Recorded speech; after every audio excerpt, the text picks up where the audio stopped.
Hello दोस्तों। कैसे आप सभी लोग? उम्मीद करता हूँ अच्छे होंगे और अपनी पढ़ाई कर रहे होंगे। दोस्तों, आज काफ़ी टाइम से बहुत सारी कमेंट्स ये आ रही थी कि जो हवलदार की पोस्ट है, इसकी जॉब प्रोफाइल क्या है।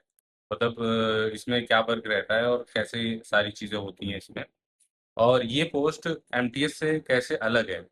क्योंकि जो एग्ज़ाम होता है वो दोनों के लिए सेम ही एग्ज़ाम होता है, लेकिन कट ऑफ अलग अलग जाती है दोनों।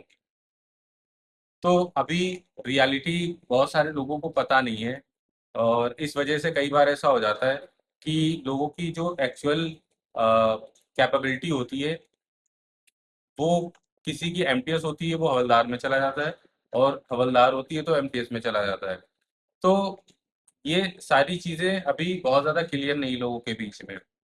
तो मैं आज इसी बारे में पूरा डिस्कस करने वाला हूँ कि हवलदार की जॉब क्या होती है, और इसमें क्या-क्या सारी चीज़ें जो होती हैं, क्या-क्या इसके बेनिफिट्स हैं, और कैसे हमें इसे एमटीएस एमटीएस ना चूज़ करके पहले इसे चूज़ करना चाहिए। और क्योंकि एमटीएस में क्या-क्या प्रॉब्लम है, वो सारी चीज़ें डिस्कस करेंगे। तो जब अ, रि सबसे पहले आपको पता है कि फॉर्म आता है, फॉर्म के बाद आपका एग्ज़ाम होता है, और एग्ज़ाम में जब आपके कट ऑफ मार्क्स से ऊपर होते हैं तो आप सेलेक्ट किए जाते हो। तो इसमें ऐसा होता है कि जो कट ऑफ मार्क्स जाते हैं, जो इसके नंबर जाते हैं वो ज़ोन वाइज़ जाते हैं।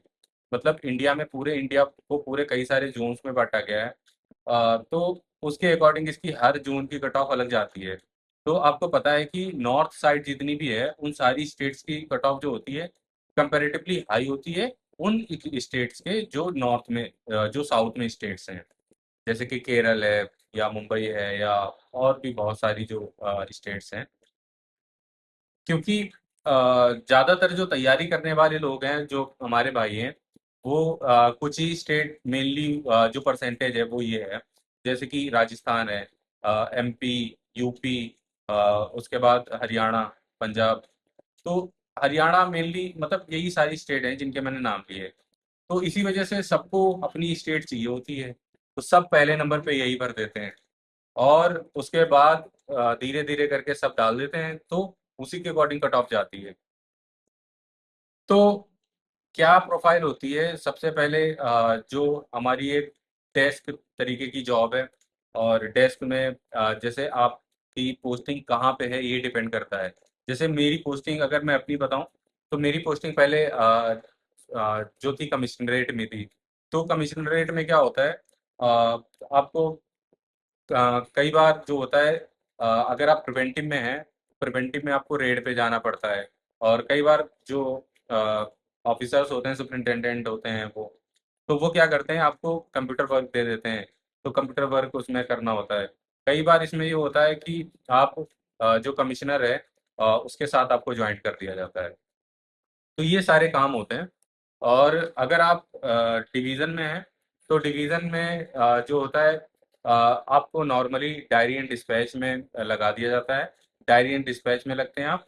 और डायरी एंड डिस्पैच के बाद अलावा भी एक चीज़ और होती है। जैसे कोई बंदा है, जो कोई पर्सन है, दुकानदार, तो उस जो वो जीएसटी के लिए अप्लाई करता है, तो सुपरिटेंडेंट के साथ में जीएसटी की पीवी के लिए जाते हैं, मतलब फिजिकल वेरिफिकेशन के लिए। तो एक काम वो होता है।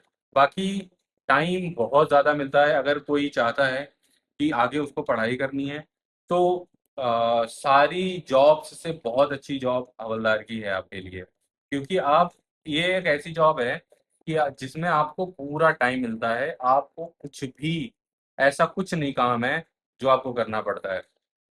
मेनली आप, अगर आप पढ़ना चाहते हैं, तो आप एमटीएस के अलावा इसे ही चूज़ कर सकते हैं। क्योंकि आप जहाँ भी होते हैं, तो आपको वहाँ डेस्क वर्क दे दिया जाता है, और डायरी एंड डिस्पैच का मेनली वर्क रहता है। तो ये सारे काम होते हैं।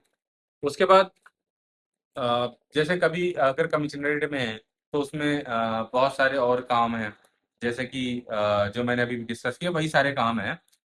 तो मैं अभी तक का मेरा एक्सपीरियंस यही है इस जॉब को लेकर के, कि एक सुकून भरी, अगर आप थोड़ी सी ज़िंदगी चाहते हैं और उसके साथ-साथ तैयारी करना चाहते हैं, तो आय मुझे नहीं लगता कि ये इससे बढ़िया सीएचएसएल की जॉब भी है।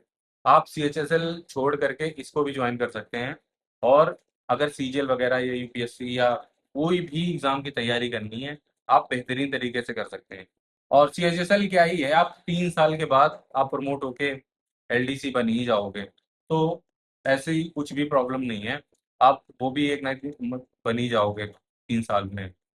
आपका 2 साल का प्रोबेशन पीरियड होता है, और 2 साल के बाद आप 3 एग्ज़ाम दे सकते हो, और 3 साल के बाद आप एलडीसी बन जाते हो, जो कि सीएचएसएल से बनते हो। तो आप उसके सेम हो जाते हो।